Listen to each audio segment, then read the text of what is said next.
how likely do you think that we might see another strike on Iran? And the reason I ask is the Israelis have focused specifically on Iran's not just nuclear program now, but also that Iran is reconstituting its missile capabilities.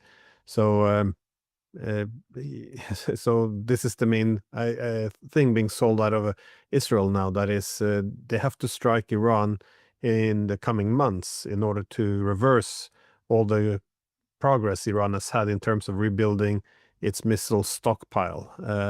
What do you make of this approach?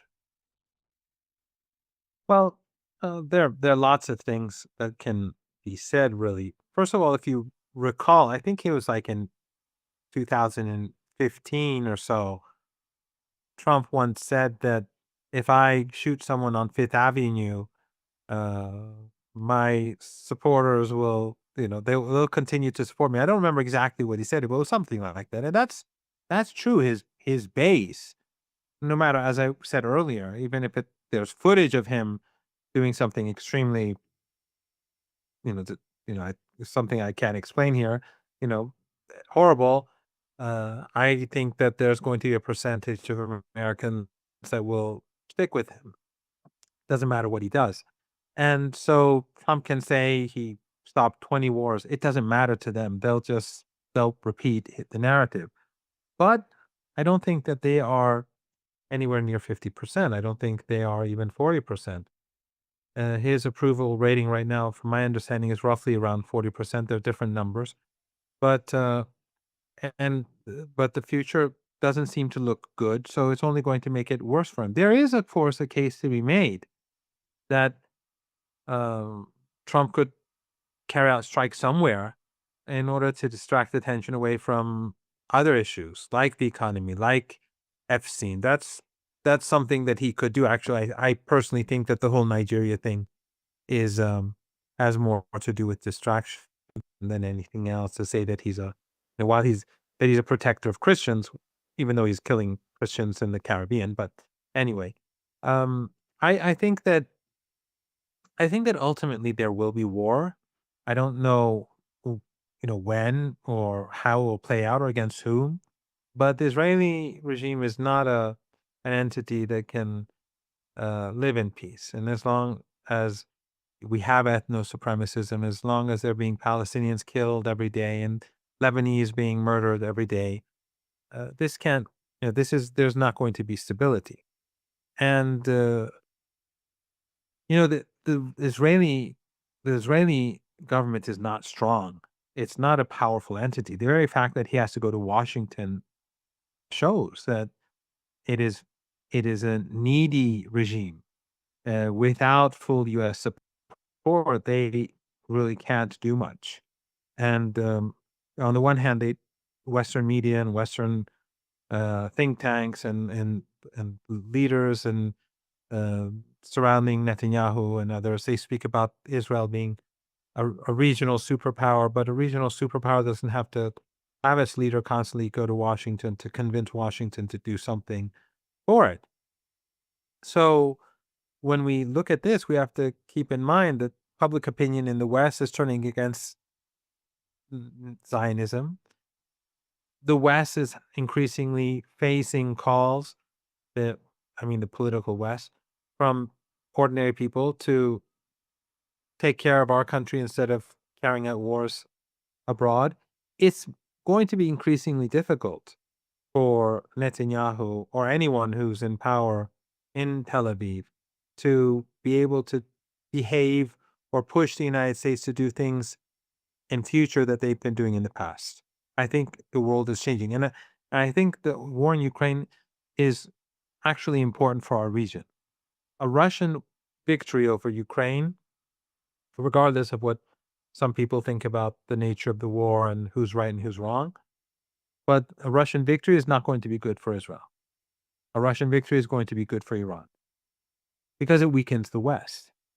And it's going to, I think, be terrible news for the EU and terrible news for NATO. And it's not going to be good news for the United States, regardless of whether Trump tries to pretend that he has nothing to do with it. It's going to be horrific news for the political elites in the United States for many reasons. But so I don't think that the time is on the side of Netanyahu. But that, of course, could also be an incentive to do something now. But striking Iran is going to be very costly. Also, Iran's missile capabilities, Glenn, are spread all over the country. They're all deep underground. The Israelis were not able to damage a single missile that was underground. They hit a few missiles on their launchers, and they've been able to damage like the gates or the entry points to a couple of the underground sites. But they were never capable of doing any significant damage to any part of the missile program. And now the Iranians, from my understanding, they're building new underground bases. They are redesigning their current bases so that they'd have more ways to come out and they're also have much greater drone protection. And it's going, and then and I don't know this from any official sources or any um, I don't have any insider information, but my understanding is that the Iranians are uh, increasing the number of missiles that have a longer range, and that they're developing more bases to the east of the country.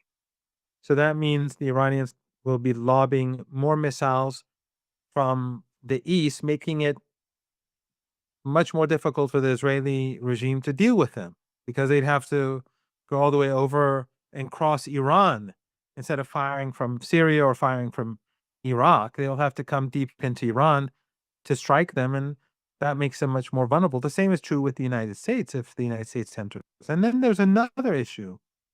If the United States wants to have a fight with Iran, if it wants to have a war, it's going to be like last time around. Last time, the Americans only got involved in striking 3 uh, places.